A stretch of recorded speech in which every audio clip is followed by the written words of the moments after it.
آج پھر تو نے کھانے میں نمک تیز کر دیا۔ رشید تیری بیوی میری جان کی دشمن ہے۔ جان بوجھ کر اس نے کھانے میں نمک تیز کیا ہے تاکہ میں کھانا کھا کر مر جاؤں اور یہ میرے گھر پر عیش کر سکے۔ دسترخوان پر بیٹھے رشید نے اپنی بیوی کو کھانے جانے والے انداز سے دیکھا تھا۔ اس کی بیوی سہم سی گئی تھی، فوراً نفی میں سر ہلانے لگی، کہنے لگی میں نے اتنا ہی نمک ڈالا ہے جتنا روز ڈالتی ہوں۔ اچھا تو کیا میں جھوٹ بول رہی ہوں؟ دیکھ لے رشید، تیری بیوی مجھے جھوٹا کہہ رہی ہے۔ یہ سننا تھا، رشید نے بیوی کو کھانا بھی نہیں کھانے دیا، اس کی چٹیا سے پکڑ کر اسے کمرے میں لے گیا۔ اس کی بیوی کی چیخیں سن کر باہر بیٹھی رشید کی ماں کے کلیجے میں ٹھنڈک اتری تھی۔ بڑی آئی میرے گھر پر قبضہ کرنے کا سوچنے والی، ارے جب تک میں زندہ ہوں مجال ہے رشید میرے خلاف بھی چلے۔ رشید کی بیوی زلیخا اس سے 10 سال چھوٹی تھی، باپ تھا نہیں، بس ایک بوڑھی ماں اور بھائی بھابھی کے ساتھ رہتی تھی۔ بھائی بھی غریب تھا، جو ہو سکا اس نے جہیز میں دے کر بہن کو رخصت کیا تھا، لیکن جیسے ہی زلیخا نے سسرال میں قدم رکھا ساس کے تانے شروع ہو گئے تھے۔ زلیخا کی نند اسے کمرے میں لے گئی، لیکن اماں نے رشید کو پوری رات بیوی کے پاس نہیں جانے دیا۔ ارے بھئی، ایسی بھی کیا کنجوسی کہ سسرال والوں کو ایک جوڑا بھی نہ دیا، میری تو برادری میں ناک ہی کٹ گئی۔ اماں کو جہیز میں چند ضرورت کا سامان دیکھ کر قلق ہوا تھا۔ ہاں اماں، میرا شوہر بھی کہہ رہا تھا کہ چکن آلو کی بریانی کون باراتیوں کے سامنے رکھتا ہے، وسیم نے تو ڈھنگ سے کھانا تک نہیں کھایا۔ رشید کی بہن ہاجرہ نے بھی اسی انداز میں کہا، ارے رہنے بھی دے ہاجرہ، وہ بھی کوئی کھانا تھا؟ ذرا بھی ذائقہ نہ تھا۔ ارے کھانا تو ہم نے تمہاری بارات پر دیا، لوگ انگلیاں چاٹتے رہ گئے تھے۔ اندر بیٹھی زلیخا کے کانوں میں جب یہ باتیں پڑی تو سہک کر رہ گئی تھی۔ جانتی تھی اس کی شادی کے لیے بھائی نے کیسے کیسے لوگوں کی منت سماجت کر کے ادھار لیا تھا، محلے کے سب سے اچھے پکوان سے کھانا پکایا تھا، اس کے سسرالوں کی آؤ بھگت میں کوئی کمی نہیں کی تھی، بڑی عزت سے بہن کو رخصت کیا تھا، اور اب پورے 1 سال تک بیچارہ محنت مزدوری کر کے ادھار چکائے گا۔ نہ جانے سسرال والوں کو یہ نظر کیوں نہیں آتا کہ لڑکی کے گھر والے کیسے خود کو گروی رکھوا کر اپنی بچی کو بیاہتے ہیں۔ وہ اندر بیٹھی زندگی کے خواب بھی بنتی رہ گئی تھی، لیکن ساس نے رشید کو کمرے میں جانے نہیں دیا۔ بیچاری زلیخا انتظار کرتے کرتے ہی سو گئی تھی۔ صبح جب آنکھ کھلی تب بھی کمرہ خالی، اس نے اٹھ کر کپڑے تبدیل کیے، بڑا عجیب سا رویہ تھا سسرال کا۔ وہ جھجکتے ہوئے کمرے سے باہر نکلی تھی جب سامنے ہی ساس بیٹھی تھی۔ اس نے ان کے پاس جا کر ادب سے سلام کیا، لیکن وہ غصے سے رخ بدل گئی۔ ہاجرہ بھی وہیں موجود تھی، بس رشید کہیں نظر نہیں آ رہا تھا۔ ساس نے بلا سلام کا جواب دیے سامنے کچن کی طرف اشارہ کیا اور کہا کہ وہ رہا کچن، جا کر ناشتہ بناؤ۔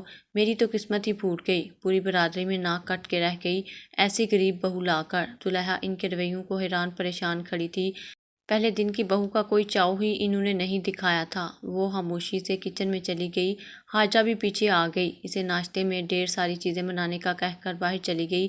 یہ تھا زلیخا کا سسرال میں پہلا دن۔ سب کے لیے ناشتہ بنا کر اس نے دسترخوان پر رکھا، تب رشید سفید شلوار قمیض پہنے اسے دسترخوان پر ہی نظر آیا تھا، لیکن غصے سے چہرہ سرخ تھا۔ رشید نے اسے یوں گھورا کہ وہ سہم سی گئی، ٹھیک سے ناشتہ بھی نہیں کر پائی۔ مجھے تو لگا تھا رشید کے ناشتہ تمہارے سسرال سے آئے گا، مگر دیکھو تو صحیح کیسے کمی کمین نکلے ہیں تمہارے سسرال والے۔ ہاجرہ نے پراٹھا کھاتے ہوئے بھائی کے غصے کو اور بھڑکانے کی کوشش کی تھی۔ میرا بھائی پہلے ہی آپ لوگوں سے کہہ چکا تھا کہ وہ زیادہ جہیز اور فضول سی رسومات میں پیسے نہیں لگا سکتے، اگر آپ کو اعتراض تھا تو شادی سے پہلے ہی بتا دیتے۔ زلیخا کا یہ کہنا تھا۔ رشید داڑھتے ہوئے اس پر چلایا، میری ماں کے سامنے زبان چلاتی ہے کمینی۔ زلیخا رات سے یہ باتیں سن رہی تھی، رشتہ طے ہونے سے پہلے ہی اس کے بھائی نے رشید کی ماں سے ساری باتیں کہہ دی تھیں۔ اس وقت تو انہیں زلیخا پسند تھی، کم عمر معصوم اور بولی بالی سی لڑکی تھی، پھر ان کی تیز مزاجی کی وجہ سے رشید کا کہیں رشتہ بھی نہیں ہو رہا تھا۔ اس وقت تو وہ چپ رہیں، لیکن رات سے بیٹے کے کان بھر رہی تھیں۔ رشید اپنی جگہ سے اٹھا اور زلیخا کا بازو پکڑ کر گھسیٹتے ہوئے کمرے میں لے گیا، 2-4 تھپڑ اس کے منہ پر مارے، پھر مغلیات بکنے لگا، خبردار، جو آج کے بعد میری ماں کے سامنے زبان بھی چلائی تو تمہاری چٹکیاں کھینچ کر اپنے گھر سے باہر نکال دوں گا۔ زلیخا تو اس قسم کے رویے کو دیکھ کر ہی حیران ہوئی تھی۔ اس کا بھائی بے شک غریب تھا، لیکن بھائی بھابھی دونوں نے ہی اسے پیار سے ہی پالا تھا۔ شادی کی پہلی ہی صبح رشید نے اسے مار مار کر اس کی شکل بگاڑ کے رکھ دی تھی کہ اس کی ماں کے سامنے وہ دوبارہ زبان نہ چلائے۔ زلیخا رونے لگی، ابھی رات کو ہی تو بھائی نے اسے رخصت کیا تھا، اور کیسے کیا تھا یہ بھی وہ جانتی تھی، اس لیے ہر جبر سہ گئی۔ رشید نے کہا چل اب اٹھ اور میری ماں سے معافی مانگ۔ زلیخا کے پاس دوسرا راستہ بھی نہ تھا، اپنے بھائی کو مزید پریشان نہیں کر سکتی تھی، اس لیے اٹھی اور زخمی وجود کے ساتھ اپنے کانپتے ہاتھ جوڑ کر روتے ہوئے ساس سے معافی مانگنے لگی۔ ساس نے گمانڈ سے اپنے ابرو چڑھائے تھے، پھر رشید کو بلا کر پیار کرنے لگی۔ میرے تو باغ ہی کھل گئے ہیں، ایسا فرمانبردار بیٹا ملا ہے مجھے۔ رشید پر وہ نہال سی ہو رہی تھی۔ زلیخا خون کے آنسو پی کر رہ گئی، لیکن یہ سلسلہ تو جیسے زلیخا پر جاری ہی ہو گیا تھا۔ رشید بات بات پر اسے مارنے لگا تھا۔ آئے دن حاجرہ ناراض ہو کر میکے آ بیٹھ جاتی، پھر کئی مہینے گھر پر ہی بیٹھی رہتی کہ شوہر بڑا ظالم ہے۔ مان بھی داماد کو بد دعائیں دینے لگتی، اللہ پوچھے اس وسیم کو میری کھائے لگے، اللہ کرے اس کی بہن بھی برباد ہو کر میکے بیٹھ جائے۔ رشید کی ماں اپنے دوپٹے کو پھیلائے داماد کو بد دعائیں دے رہی تھی۔ زلیخا کچن میں کھڑی کھانا بنا رہی تھی، نہ حاجرہ کے منہ زخم کا کوئی نشان تھا، نہ ہی اسے دیکھ کر یہ لگ رہا تھا کہ اس پر کوئی ظلم ہوا ہے۔ بس دوپٹے سے آنکھیں رگڑ کر آنکھیں سرخ کر لیں تاکہ بھائی کو لگے بہن اپنے گھر سے بڑی دکھی آئی ہے۔ انہی دنوں زلیخا کو خوشخبری بھی تھی، ڈاکٹر نے سختی سے آرام کا مشورہ دیا تھا، لیکن آرام اس بیچاری کی قسمت میں کہاں تھا۔ کچن میں کھڑی کھانا بنا رہی تھی اور باہر ساس نند کے ڈرامے بازیوں کو سن رہی تھی۔ ایک چپ تھی جو زلیخا نے اپنے لبوں پر لگا کی تھی، اپنی بھائی اور بوڑھی ماں کو اپنی وجہ سے پریشان نہیں کرنا چاہتی تھی۔ رشید بہن سے کہنے لگا کہ تو کہے تو وسیم سے میں دو دو ہاتھ کر لیتا ہوں، میں نے اپنی بہن کی قیمت نہیں وصولی اس سے جو وہ ایسا سلوک کرتا ہے۔ بھائی رشید رہنے دو، تو چار جملے بول کر گھر بیٹھ جائے گا اور وہ کم ذات مرد مجھ پر ہاتھ اٹھائے گا۔ مرد کی مار سہنا کوئی آسان بات تھوڑی ہے۔ حاجرہ نے دوپٹے سے آنکھیں رگڑ کر یوں سرخ کی جیسے رو رہی ہو۔ بغیرت کہیں کا، عورت پر ہاتھ اٹھا کر خود کو مرد سمجھتا ہے، مرد کہلانے کے لائق ہی نہیں ہے یہ شخص۔ رشید نے بے جان آواز سے یہ جملہ بولا تھا۔ اندر کچن میں کھڑی زلیخا کو ہنسی آئی تھی کہ اپنی بہن پر ہاتھ اٹھانے والے مرد کہلانے کے لائق نہیں تھا، اور میرے معاملے میں بیوی پر ہاتھ اٹھانا مرد کی شان سمجھی جاتی ہے۔ اسے یاد آنے لگا کہ چند دن پہلے رشید کے کپڑے دھوتے ہوئے ذرا سا پانی کا نشان لگا رہنے پر اماں نے کیسے بات کا بتنگڑ بنا کر رشید سے اسے مار پڑوائی تھی۔ پھر کہنے لگی مرد کی شان ہے عورت پر ہاتھ اٹھانا، اور آج پتہ نہیں بیٹی سچ کہہ رہی تھی کہ جھوٹی، کہانی سنا رہی تھی، لیکن بھائی کی غیرت فوراً جاگ اٹھی۔ پتہ نہیں ایسے مرد کیسے دوگلی باتیں کر جاتے ہیں، وہی سلوک بیوی سے کرتے ہوئے انہیں ٹھیک لگتا ہے، لیکن اگر بہنوئی بہن کے ساتھ کرے تو ظلم لگتا ہے، اسے دامن پھیلا کر بد دعائیں دی جاتی ہیں۔ کھانا پکا کر اس نے دسترخوان پر لگایا اور خود کمرے میں چلی گئی۔ وہ ان کے معاملات میں کچھ نہیں کہتی تھی، اور آج کل طبیعت بھی ٹھیک نہ تھی، اس لیے اتنا کھانا بنا کر اس کی بھوک ہی مر جاتی تھی۔ وہ کچھ دیر آرام کی غرض سے بیڈ پر لیٹ گئی۔ جب رشید کمرے میں آیا تھا، اسے بیڈ پر دراز دیکھا تو چلانے لگا، میری بہن اپنے سسرال کے ظلم جبر سہتی ہوئی ہمارے گھر آئی ہے، اور تجھے اتنا بھی نصیب نہ ہوا کہ دو بول اس سے ہمدردی کے بول لو۔ میرے سر میں درد ہے رشید، اور ڈاکٹر نے بھی زیادہ کھڑے رہنے اور کام سے منع کیا ہے، اور میں کب سے کچن میں کھڑی کام کر رہی ہوں۔ تم کیا انوکھا بچہ پیدا کر رہی ہو؟ میری ماں نے پیدا نہیں کیے، ساری دنیا کی عورتیں ہی بچے پیدا کرتی ہیں، یہ ڈاکٹر تو جان بوجھ کر ایسا کہتے ہیں۔ چلو اٹھو اور حاجہ کے پاس جا کر بیٹھو، بیچاری اپنی گھر سے دکھی آئی ہے۔ وہ فوراً سے اٹھ بیٹھی، اگر ذرا بھی بحث کرتی تو وہ غصے میں اندھا ہو جاتا۔ جب سے حاجرہ آئی تھی اس کا کام چڑھ گیا تھا، کیونکہ وہ پانی تک خود نہیں پیتی تھی، وہ بھی زلیخا سے ہی منگواتی تھی۔ ایک ماہ بعد وسیم گھر آیا حاجرہ کو واپس لے جانے کے لیے۔ میری بیٹی تمہارے ساتھ نہیں جائے گی؟ ارے وہ تمہارے گھر والوں کی ملازمہ ہے جو سب کی چاکری کرتی پھرے، اور تمہارا جب جی چاہے تو اس پر ہاتھ اٹھانے۔ ارے ابھی ہم زندہ ہیں، مر نہیں گئے، ہماری بیٹی کی 2 وقت کی روٹی ہم پر باری نہیں ہے۔ زلیخا کی ساس نے آج تک کبھی داماد کا لحاظ نہیں رکھا تھا۔ وہ کہنے لگا اپنی بیٹی کو بھی کہیں کہ اپنی زبان کو لگام دیا کرے، بدتمیزی کرے گی تو ایسے ہی جوتے کھائے گی، اور آپ کی بیٹی کو آتا کیا ہے جو یہ میرے گھر والوں کی خدمت کرے، نہ ڈنگ کا پکا سکتی ہے، نہ کسی کو پوچھتی ہے، بس اپنے کمرے میں بیٹھی رہتی ہے۔ رشید نے حاجرہ کی طرف دیکھا تو وہ نظریں چرا گئی۔ بہرحال کافی بحث مباحثے کے بعد وہ وسیم کے ساتھ گئی تھی۔ وقت چوں ہی گزرنے لگا۔ 9 ماہ بعد اللہ نے رشید کو ایک بیٹے سے نوازا تھا۔ اس دن تو ماں بیٹے کے پاؤں ہی زمین پر نہیں ٹک رہے تھے۔ پہلی بار رشید نے بھی زلیخا سے آرام سے بات کی تھی۔ زلیخا کو لگا کہ شاید اس پر آزمائشوں کا سلسلہ ختم ہو گیا ہے، لیکن ایسا نہیں تھا۔ اس کے گھر بیٹا ہوا تو حاجرہ رسوئی بہانے لگی، کیونکہ اب تک وہ بے اولاد تھی۔ زلیخا کے بیٹے کو دیکھ کر منہ بھر کے کہہ دیا کہ رشید اپنا بچہ مجھے دے دے۔ یہ بات سن کر تو زلیخا کی جان پر بنی تھی، وہ کیسے اپنے جگر کا گوشہ اٹھا کر دے دیتی۔ اس نے اپنا بچہ گود میں لے کر سینے سے لگایا تھا۔ اس پر رشید بھی چپ تھا۔ حاجرہ رونے لگی، کہنے لگی مجھے اپنا بیٹا دے دو۔ زلیخا رونے لگی۔ رشید کچھ دیر تو چپ رہا، پھر کہنے لگا کہ وہ اپنا بچہ نہیں دے سکتا۔ یہ بات سن کر ماں کے بھی ہوش اڑے تھے کہ رشید نے بہن کو انکار کیسے کر دیا۔ اماں کہنے لگی، رشید شرم نہیں آئی تجھے بہن کو انکار کرتے ہوئے؟ ارے بچے کا کیا ہے، اگلے سال پھر لے لینا۔ زلیخا رونے لگی، کہنے لگی، رشید مجھ سے میری جان مانگ دے لیکن میں اپنی اولاد نہیں دوں گی، مجھے اپنا بچہ بہت پیارا ہے۔ زلیخا کی بات سن کر ساس نے کہا، تو کیا میکے سے لے کر آئی ہے بچہ؟ یہ میرے بیٹے کی اولاد ہے، میرا خون ہے۔ یہ کہہ کر ساس نے بچہ زلیخا سے چھین لیا۔ وہ رونے لگی، بلکنے لگی، رشید مجھ سے بچہ مت چھینو، میرا بچہ مجھے دے دو۔ رشید چپ تھا، ماں کے سامنے کچھ نہیں بولا، لیکن بچہ ماں کی گود سے جدا ہوتے ہی رونے لگا۔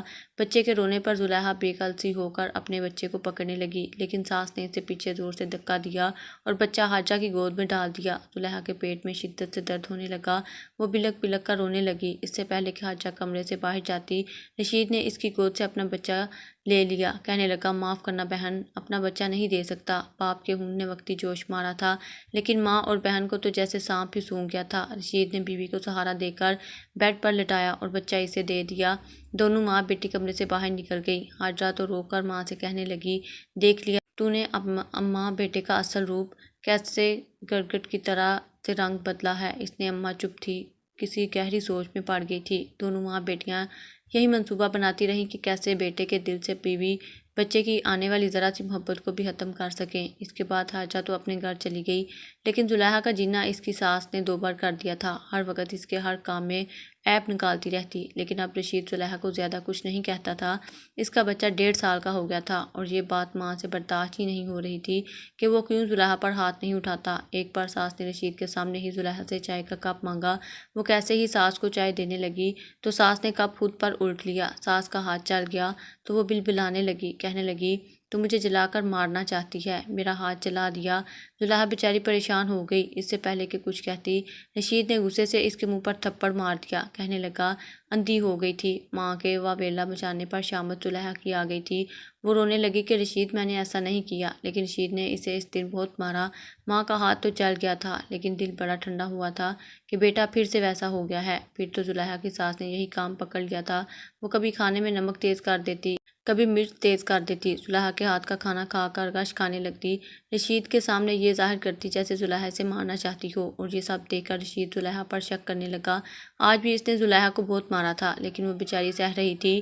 لیکن حاجہ جب آئی تو ماں کو ایک نئی پٹی پڑھا کے چلی گئی۔ ماں اس بار سوچ میں پڑ گئی، کہنے لگی، حاجہ یہ تو بڑا مسئلہ ہو جائے گا۔ کچھ نہیں ہوتا اماں، اس کمینی نے مجھے اپنا بچہ نہیں دیا، میرے دل میں وہ آگ لگی ہے کہ جب تک بھائی اس کی ہڈی پسلی نہیں توڑ دیتا میرے کلیجے کو ٹھنڈ نہیں پڑے گی۔ یہ 2 تھپڑ سے تجھے سکون آتا ہوگا، مجھے نہیں، اس لیے جو تجھے سمجھایا ہے وہی کر۔ ماں سوچ میں پڑ گئی۔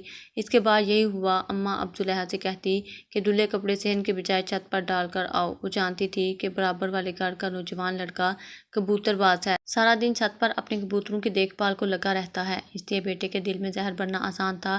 رشید شام کو ہی گھر واپس لوٹ آتا تھا۔ اسی وقت اماں زلیخا سے کہتی کہ جا چھت سے کپڑے اتار کے لے آ۔ زلیخا چھت پر چلی جاتی۔ جب رشید گھر آتا تو زلیخا کہیں بھی نظر نہ آتی۔ وہ اپنی اماں سے پوچھتا، وہ کہتی، پتہ نہیں، مجھے پورا دن یا چھت پر ہی چڑھی رہتی ہے، نہ جانے ایسا بھی چھت پر کیا ہے۔ یہ سن کر وہ چپ سا ہو جاتا۔ جب زلیخا نیچے آتی تو وہ پوچھتا، چھت پر کیا لینے گئی تھی؟ وہ کہتی، دھلے کپڑے اتارنے گئی تھی۔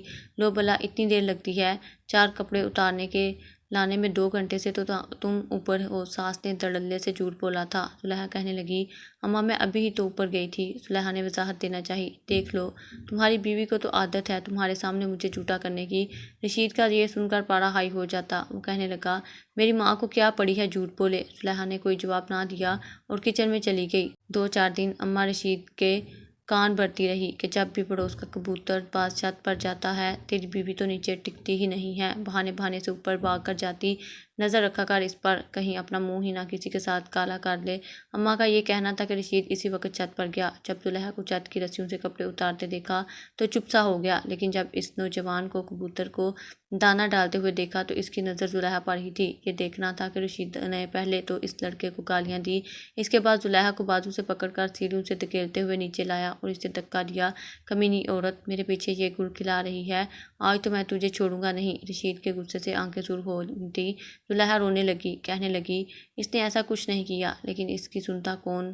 سامنے رکھے ڈنڈے کو رشید نے پکڑا اور اندھا دھند اسے مارنے لگا۔ ماں سامنے بیٹھی تماشا دیکھ رہی تھی۔